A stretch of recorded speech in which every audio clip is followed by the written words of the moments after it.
Damodar academy school में लौट रहा था और ये गाड़ी परिहार के तरफ से बेला के तरफ जा रहा था। स्कॉर्पियो हरियाणा नंबर है और स्कॉर्पियो परिहार के तरफ से बेला के तरफ जा रहा था, लेकिन जैसे ही सिरभर मोड़ के पास पहुंचा तो ये हादसे का शिकार हो गया था और पूरी तरीके से स्कॉर्पियो क्षतिग्रस्त हो गया था। कुछ तस्वीर दिखाने का प्रयास करूं तो किस तरीके से ये एक्सीडेंट हुआ होगा और एक्सीडेंट के बाद जो गाड़ी चालक थे उनका हाल क्या रहा होगा, कुछ तस्वीर दिखाने का प्रयास करूं तो ये टायर जो है ये पूरी तरीके से घिस गया था और इनके जो बाहर का हिस्सा था यानी वन साइड का हिस्सा था वो पूरी तरीके से डैमेज हो गया था और ऊपर का हिस्सा भी डैमेज नजर आता है। लेकिन जो अंदर का तस्वीर देखने को मिल रहा है, इस तस्वीर को दिखाइएगा कि आगे का जो हिस्सा है वो आगे के तरफ आ गया हुआ और यहाँ पर जो ड्राइवर बैठ करके ड्राइव करते हैं उनको कितना कठिनाई का सामना करना पड़ा होगा और कैसे उनको यहाँ से निकाला गया होगा। इस तस्वीर को देखिए कि किस तरीके से यहाँ पर रोड एक्सीडेंट हुआ था और रोड एक्सीडेंट के बाद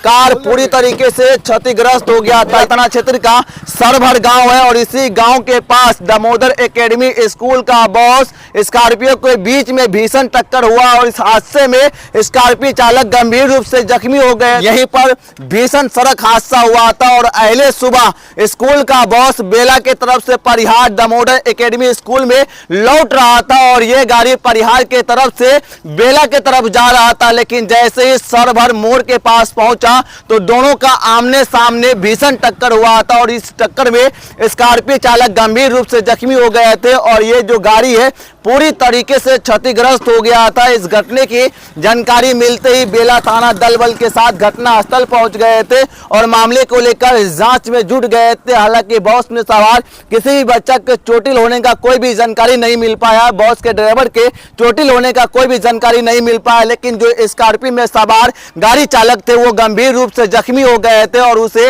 अस्पताल में उपचार के लिए पहुंचाया गया है। ये भी बताया जा रहा था इस घटने को लेकर के कि उनके मुंह और सर से लेकर पांव तक हर जगह से ब्लडिंग हो रहा था और उनका जान मुश्किल से बचाया गया था। जिस सीट पर बैठ करके वो सीट पूरी तरीके से इंजन के चपेट में आ गए थे और इंजन ड्राइवर सीट पर जाकर टिक गया था और वहां पर रुकने के बाद जो है उनको सबसे ज्यादा कठिनाई का सामना करना पड़ा था और उसे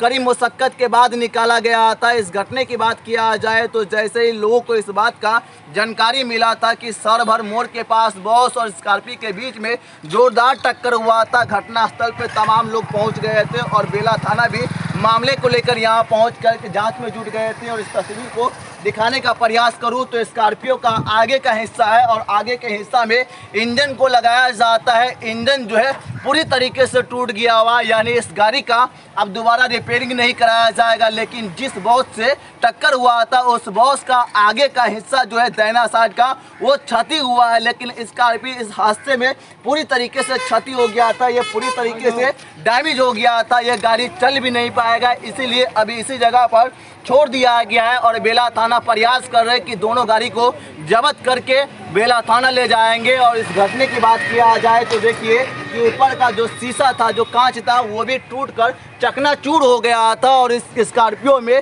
कुछ लोगों का कहना था कि सिर्फ ड्राइवर ही सवार थे और स्कूल बस में बच्चे को लेकर के स्कूल बस वापस दामोदर एकेडमी स्कूल में लौट रहा था। लौटने के क्रम में ये दर्दनाक सड़क हादसा हो गया। यानी इसी सड़क की बात किया जाए तो कल दामी टोल के पास भी हाईवे के चपेट में आने से 16 साल के लड़की का मौत हो गया था और उनका घटनास्थल पर ही मौत हो गया था। यानी इस रास्ते में आए दिन दर्दनाक सड़क हादसा देखने को मिलता है, लेकिन गाड़ी चालक का स्पीड जो है वो कम होने का नाम नहीं लेता। अगर इस गाड़ी का स्पीड कम होता तो शायद ये क्षति नहीं होता, क्योंकि ये रास्ता जो है नेपाल को कनेक्ट करता है और नेपाल की तरफ जाने वाला मुख्य रास्ता है। लेकिन इसी रास्ते पे सबसे ज़्यादा मौत का तांडव होता है, क्योंकि इस रास्ते की बात किया जाए तो कुछ तस्वीर दिखाऊं तो यहाँ पर हल्का टर्निंग है और सामने भी टर्निंग पॉइंट है। यानी इसी टर्निंग पॉइंट पर इसी तरीके का हादसा होता है और हमेशा इस तरीके का हादसे में बहुत सारे लोगों का मौत होता है। इस घटने सीट पर जाकर के टिका हुआ था ड्राइवर का पाँव जो था।